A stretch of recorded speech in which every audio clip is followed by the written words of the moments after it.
to hawk Kangen water. I don't sell Kangen water machines. The Enagic company doesn't call me up and say, come on, sell more of our machines. I know the people that run the company, but I don't do Enagic events. I mean by Super Saturdays or things like this that are sponsored Enagic events. I do private events. I do a lot of events that a lot of Kangen water people are involved in. And I do it because I believe in it. What's the number one thing we tell cancer patients to do? No, we don't tell them to do anything. The number one thing that we recommend that we would do if we had cancer like someone, gotta be careful with this stuff, is Kangen water. Well, we recommend the Relive too, but the Kangen water, because I do it because I researched it and I know the science behind it. And I know that if you guys are Kangen water drinkers, Kangen water distributors, you probably have a good grasp on the science behind this. That's the reason. I remember the first Kangen water meeting I went to about 11 years ago because I was trying to find what cancer patients could drink. As I walk into the grocery store and Gatorade, mineral water, bottled water, V8, full of chemicals, all of this stuff. I said, well, there's nothing here they can drink. I'm going to have to go find myself a spring, and bottle of water myself. And that's when someone said, you need to go listen to this. I go, okay, here's another one. And I did. I went and listened to it. And I said, wow. So I started to study it. I didn't buy a machine right away. I said, this is pretty interesting. I'm going to go take a look at this. And I research about everything. As if I wouldn't do it, I couldn't recommend that you do it. And so we do a lot of research. And I wanted to find out, why is this water good? You can tell me it's alkaline water, but you know what? I can put a spoonful or a quarter teaspoonful of baking soda in tap water and I got alkaline water. Doesn't mean it's any good for you. No, this is ionized water. It just happens to be alkaline. And, put your arms around this, you'll read it in the book. Healing is voltage, and voltage is equitable to pH, into alkalinity. And so we need to understand that. And your cells in your body are negatively charged, or they're supposed to be. And if they're not running at minus 25 to minus 50 millivolts, you're sick. And cancer patients and many others are running below that. So your body running at that voltage has very little capacity to build new cells or to heal those cells that are now sick. So what do we need to do? Raise the millivoltage. How would you raise a cell that needs 25 more millivolts? What's the fastest way to do that? It used to be eating organic vegetables because they're very high in pH and they're loaded with nutrients. But because of that pH, it's the best way, doing a lot of those, to raise your cell voltage and to raise the pH of your body. Your blood's always going to stay at the same pH, because if it doesn't, you're going to die. So your blood, if it's not at about 7.35, somewhere in that range to 7.4, then you're going to die. So it'll rob pH from anywhere. It'll take it from your bones and from anywhere to maintain that. Why do we have osteoporosis? Our body starts to break down. So we need to raise that cell voltage. The best way in the world now to raise cell voltage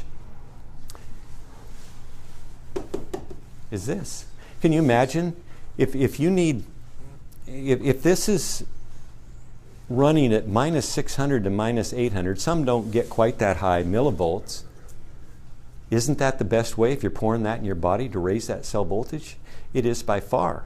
I mean, we learned about this from the Hunsakat people at the base of the Hindu Kush in the Himalayas. They drank glacier milk. What is glacier milk?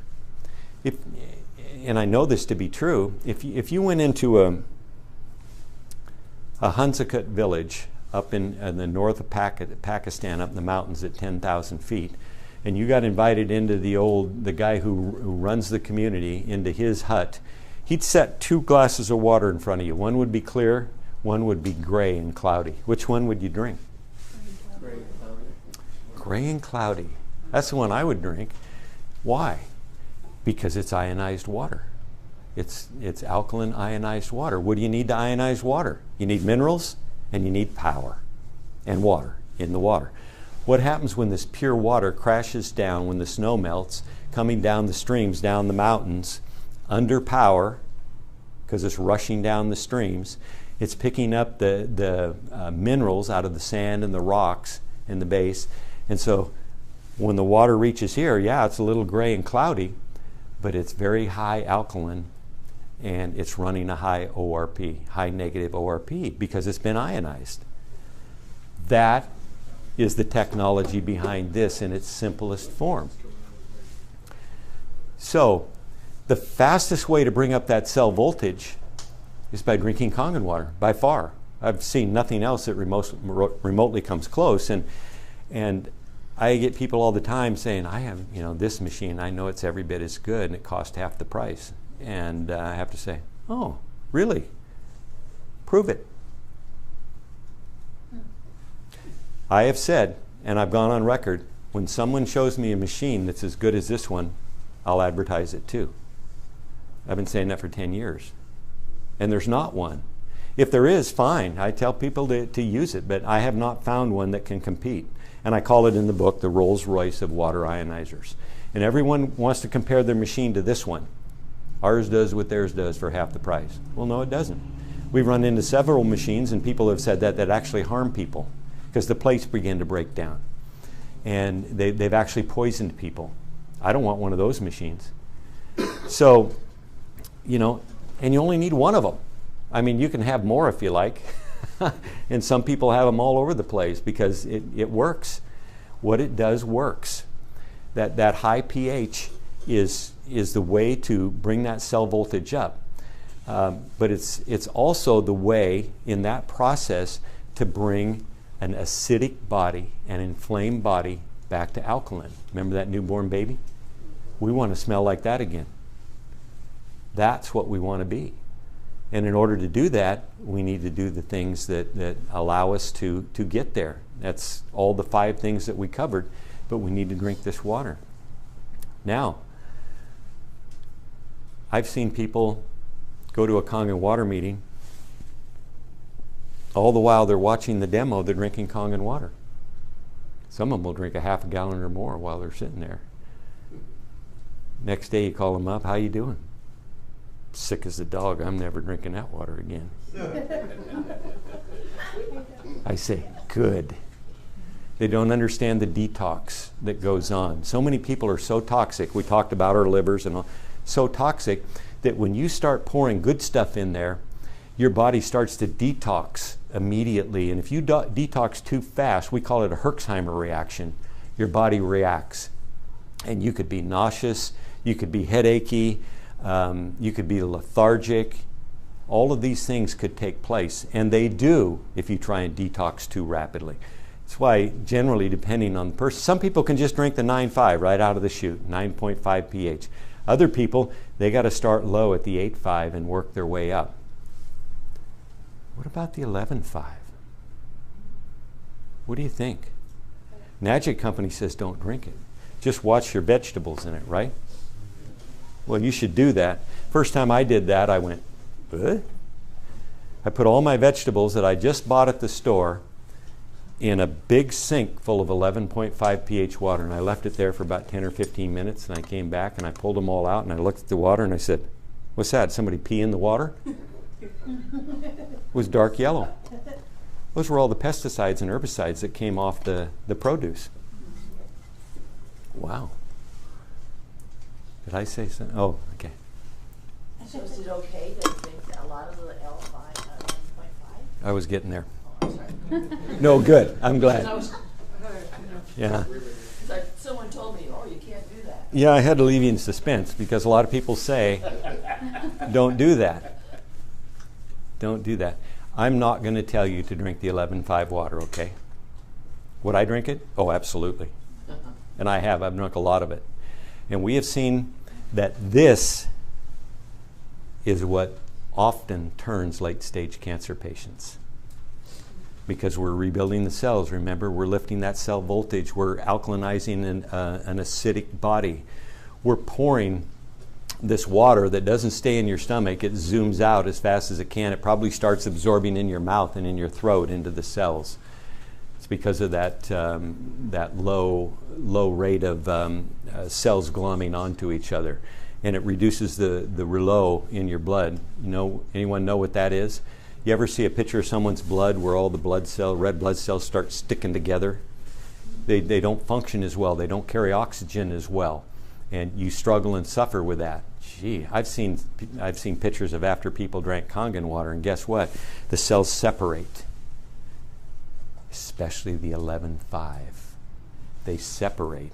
Well, what happens when you put 11.5 into fats, into oils? Doesn't it emulsify those oils? So it makes sense that to the rouleau in your blood, it will separate those cells that want to stick together, and it will better oxygenate your body. I mean, there's so many things, so many benefits, let's say, of drinking this water. And I can't think of a reason not to. I can only think of more and more reasons. But to go further on the answer to the question on the 11.5, no, we don't recommend anyone drink it. We just say that, well, if I was in your situation, this is what I would do. And if I was a stage 3 or stage 4 cancer patient, I'd be drinking it. And Louise taught me this. I'm not going to tell you her last name. Louise was a lady in her 70s who went to her chiropractor and said, well, doc, this is the last time I'm going to get to see you.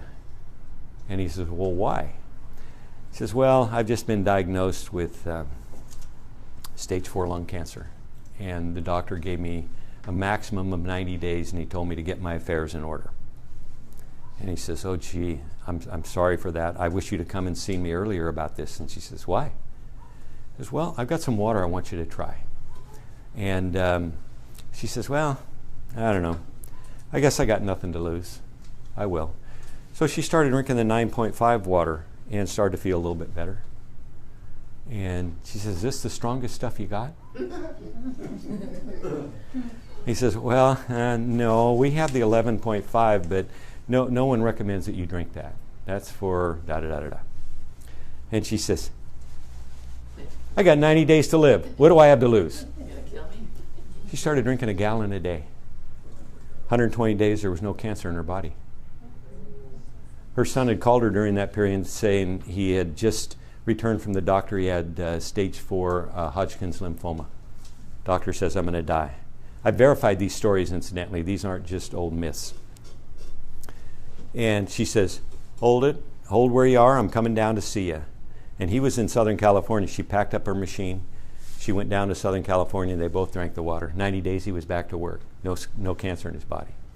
So, no, I'm not going to tell you to drink this water. I'm going to tell you that I would, and if I were a stage 3 or stage 4 cancer patient, I would drink it, and I would drink lots of it.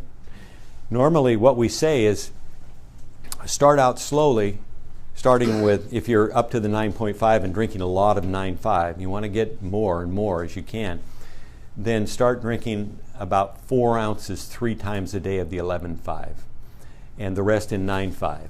And then every 2 or 3 days, these are for people who are worried about Herxheimer's or detox reactions. And when you have stage 3 or 4 cancer patients, they're very sick and very toxic. And so we try and start them more slowly.